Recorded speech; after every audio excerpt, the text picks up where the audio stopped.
celebrate the solemnity of the Pentecost, the birthday of our church. Ang atong simbahan, maoy nagsaulog sa iyahang natawhan karong adlaw, almost 2,000 years.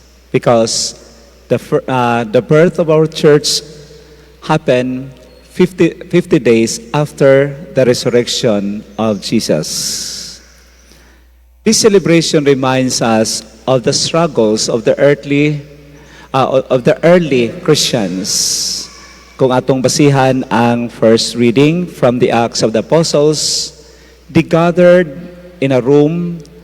They were confused. They were afraid. Nagsagol ang ilahang gibati because of the devastating death of Jesus. Mo na nga atong ma-recall ang ilahang pag-antos. Wala sila'y kasiguruhan. Anaa sila, mura bitawag walay direction in the sense na wala namatay ang ilang leader. Pero the resurrected Jesus appeared to them. Ug mao ni atong nadungog sa gospel. And that appearance to his disciples, very crucial because we believe, that was also the time that they overcame their fear, their confusions, their doubts. Sa dihang nagpakita si Jesus, ug gihatag ang gasa sa kalinaw. For two times, the greetings of Jesus, peace be with you. Very powerful ang maong mga pulong. Though naanad na lang taana sa misa, mura bitaw og dili kaayo ingon ana ka powerful ang impact sa tua. But remember, ang manggula sa baba ni Kristo, grabe gyud na ang impact. So sa dihang iyang giingnan ang iyahang mga tinun-an, ang kalinaw manaa kaninyo. Nawala ang ilang kahadlok, kahingawa, kabalaka. Ug dunay misyon nga gihatag kanila sa Jesus. As the Father has sent me, so I send you. Ug very specific ang iyahang misyon nga gihatag about forgiveness. Matud pa niya, whose sins you forgive are forgiven them. Kung ang mga sala sa mga tao inyong pasayloon, kini pasayloon.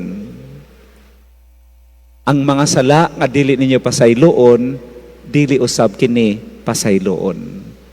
Siguro we interpret this nga about the sacrament of confession. Nga that authority of forgiving others' sins gihatag na espesyal sa mga pinili ni Jesus. Mao na nga unsa man ang mensahe, ang misyon nga gihatag ni Jesus sa iyahang mga tinun-an about forgiveness. Very specific. Pagpasaylo. Mga igsoon, unsa may ato makatunan niining maong kasaulugan. By virtue of our baptism, we receive also the Holy Spirit. And the fullness of the gifts of the Holy Spirit, we receive it in the sacrament of confirmation. So kadang duha, baptism and confirmation, mao na ang mga sakramento diin gidawat nato ang gasa sa Espiritu Santo. O kining maong gasa nga atong nadawat, daghan kay tagna dawat nga mga grasya. Allow me to mention three specific kanang gifts that we receive during the baptism and receiving the sacrament of confirmation. Una, the gift of understanding. Kana nga gasa nga masabtan nato ang mga panghitabo sa atong kinabuhi.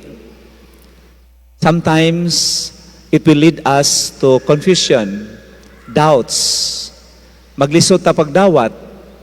Pero kung mangayo tagpanabang sa Espiritu Santo, tabangan taniya nga malamdagan ang atong hunahuna.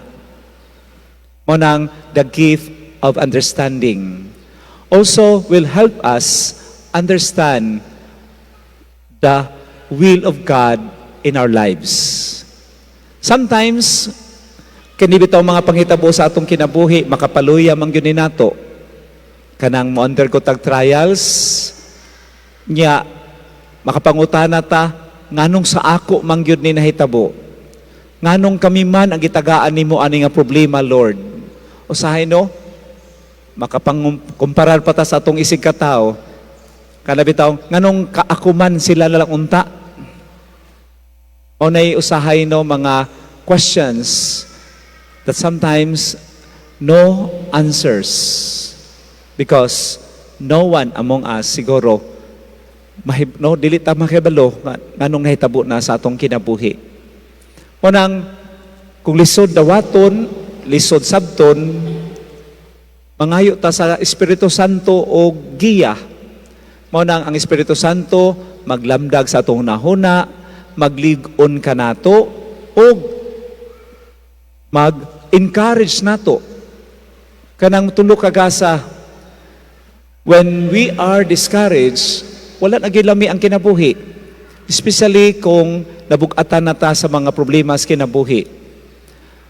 Asa na ta makabaton o kalig-on diha gyud sa pag-ampo, pagpangamuyo sa Ginoo, and the assurance di kita niya pasagdan, I will be with you till the end of time.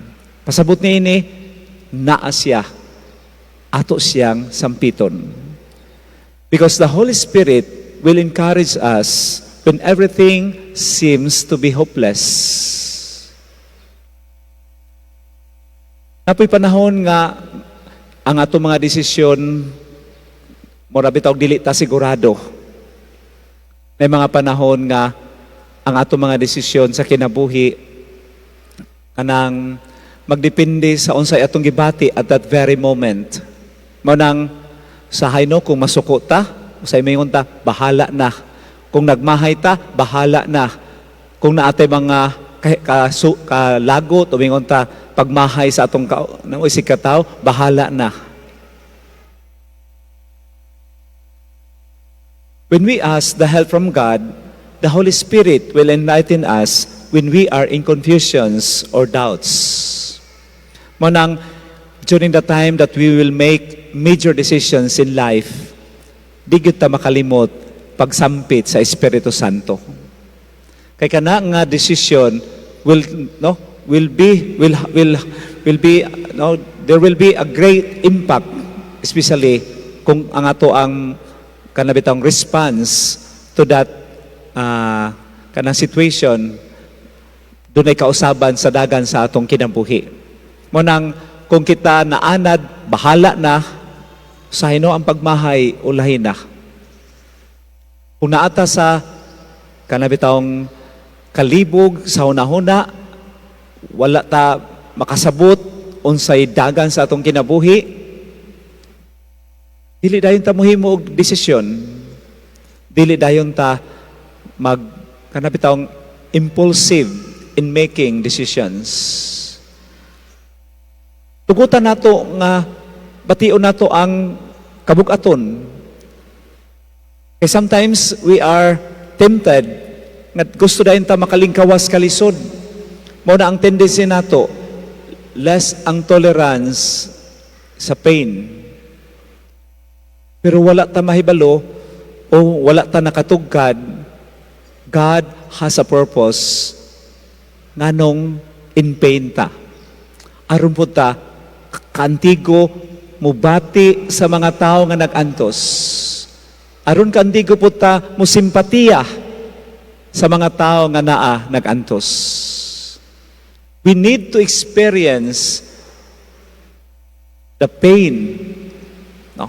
Aron ta makasabot. Aron ta mubati sa mga tao nga naa nagantos. Mo nang allow God to change us. Kay kanang kapag antos bitaw nato, nani kausaban sa ato ang kaugalingon. Kung matarong lang nato paghandol, it will make us a better person. Pero kung dili nato matarong paghandol kanang mga pain sa kinabuhi kana ato mga pagantos, it will make us bitter in life. Mo nang we need the guidance of the Holy Spirit. We need the enlightenment. Kay dili gud nato masabtan ang mga panghitabos kinabuhi ug sa mga panahon nga mohimo tag desisyon. At least with the help of the Holy Spirit, maklaro nato unsay angay nga buhaton. And lastly, sa ako nang ginaingon kaganiha, sa panahon nga naata sa kahadlok, kabalaka, sa hino, ma-question nato ang ato ang kapasidad as a person. Makaya ba kanako ni or dili? Lord, nganong kami man ang imong gitagaan ani nga problema, bugat kayo. Say makadungog ta sa mga tao nga moingon, dili tatagaan sa Ginoo og pagsulay, problema nga dili nato makaya. I agree with that. Uyon ko ana. Kaya mga pagsulay nga atong mahinagbo sa atong kinabuhi, kaya gyud nato with the help from God. Dili nato makaya kung magsaligta sa atong kaugalingon lang. Pero kung kita mosalig sa Ginoo, matud pa sa linya, nothing is impossible with God. Makaya nato. Kung sa atong nahuna, dili nato kaya, kay naata sa sitwasyon, pero kung kita mga muyo sa Ginoo, ma-realize lang nato, after ma-solve ang problema, ma-overcome nato ang maong trials, nakaingon ta sa atong kaugalingon, abi nako og dili makaya. O na nga, the difference is our faith in God.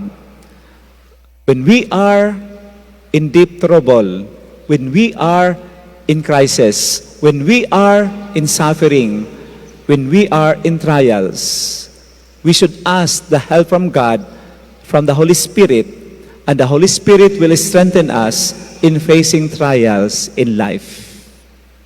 Muna mga igsuon, nining pagsaulog nato sa Pentecostes, adlong natawhan sa atong simbahan, atong madumduman, dili sayon ang nagian sa mga nag-una nato nga mga Kristiyanos. Many of them died as martyrs. Grabe ang ilang pag-antos. Kita nabulahan ang simbahan, ang iyahang pangidaron, 1,993 years old. Hapit na tamag 2,000 years old. Kita ang nabulahan karon. Tinautuntana, just like sa Salmo bitaw, Lord, send the Holy Spirit and you shall renew the face of the earth. Untana mabag-o ang dagway sa yuta.